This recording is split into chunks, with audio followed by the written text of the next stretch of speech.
Night descends upon the palace like a slow-moving storm, silent yet suffocating. The corridors, once alive with voices and footsteps, now echo with an emptiness that feels deliberate engineered by those who thrive in the dark.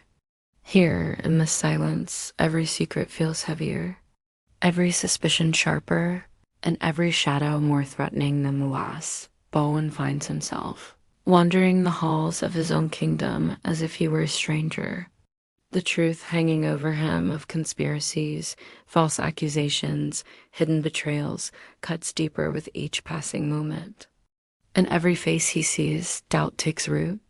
A ruler is supposed to command loyalty, but tonight he feels surrounded by masks, not men.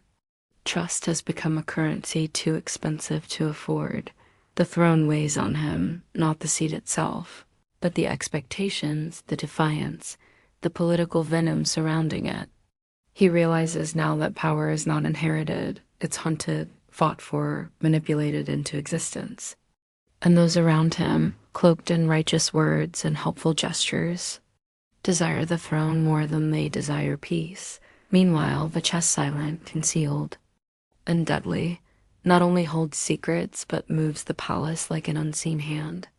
Those who know of it are restless. Those who don't sense its presence through the tension that coils around them like a serpent. The chest is more than an object. It's leverage, a threat, a prophecy, and soon it will pull every major player into its orbit, far from the palace. Salahuddin reads the city like a scholar reads scripture. He watches patterns unfold, actions that do not fit, movements that betray hidden intentions. His strength lies not in the sword, but in the discipline of perception. And in his silence, he sees everything. The lies, the arrogance, the fear. He senses a storm brewing inside the palace's heart, a storm that will not spare the innocent or the guilty. Back inside, Laila holds her discovery close, not in her hands, but in her heart. The small vial of poison is no longer merely evidence, it is a burden. It demands courage. It demands wisdom. She stands at a place where truth can shatter families, ignite wars, or save the kingdom.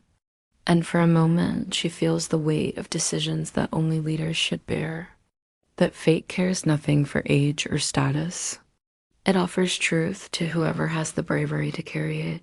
Slowly, rumors begin to spread, quiet steps of uncertainty creeping from room to room.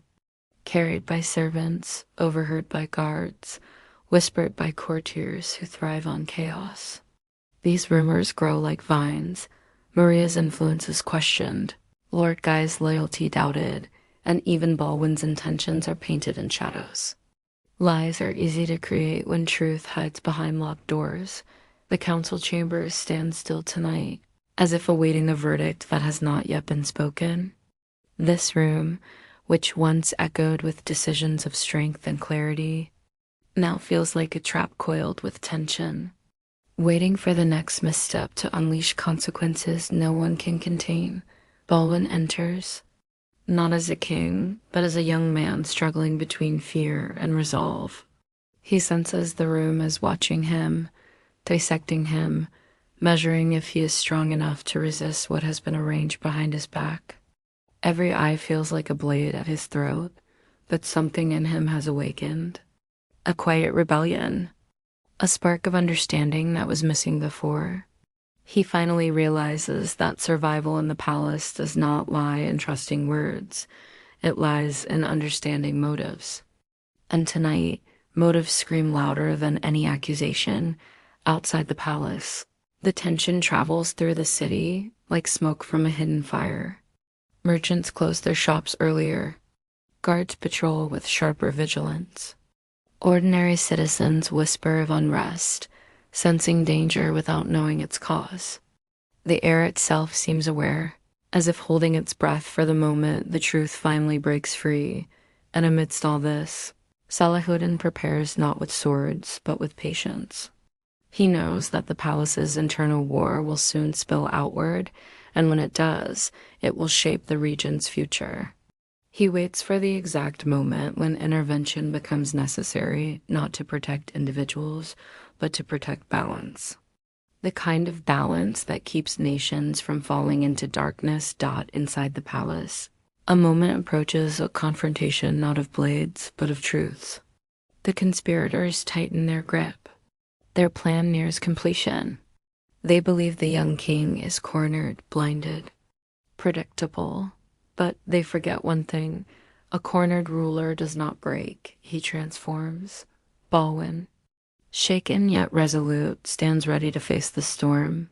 Laila, with truth in her hands, inches closer to exposing the unseen enemy. Salahuddin, watching from the distance, prepares for the moment justice demands. His presence. Every player is now in motion. Every motive is sharpening. Every secret is nearing the surface, and the palace, wrapped in silence, prepares for the night that will change everything. Night had deepened, but peace was nowhere to be found. Salahuddin's vigilance never loosened because he knew the enemy wouldn't strike now. The enemy would mark. Torches burned along the fortress walls. Silence hung in the air, the kind that arrives before a storm announces itself. And in that silence, a shadow slipped in, footsteps light, intentions heavy, and a single mission burning in the heart: to bury the truth forever inside. Ayyubi stood over maps with his advisors. His eyes were not tired. Truth has a way of stealing sleep from even the strongest. Suddenly, guards rushed in carrying a wounded soldier. His breathing was shallow, his face bruised, his voice trembling. "My lord, the enemy is hiding inside our very steps." Salahuddin didn't flinch. There was no surprise in his expression, only a cold, loaded quiet. With a steady voice, he said, "I knew." The shadow was already among us. The only question was when he would strike, and whom he would strike. Inside the fortress, the web of betrayal had grown deeper. No names were spoken, but every face was under suspicion. Every smile looked borrowed. And then, in a dim chamber, a candle flame suddenly died. Footsteps approached. A door closed quietly. The shadow placed a document on the table and set it ablaze. Truth burned to ash, a truth that could have changed the entire game if Ayyubi had seen it. But the game wasn't over, not even close. The story now stood at that dangerous curve where friend and enemy begin to wear the same face. And Salahuddin, he had begun hearing the heartbeat of intention chitten behind every expression. This is only the beginning. The real storm is still waiting to break.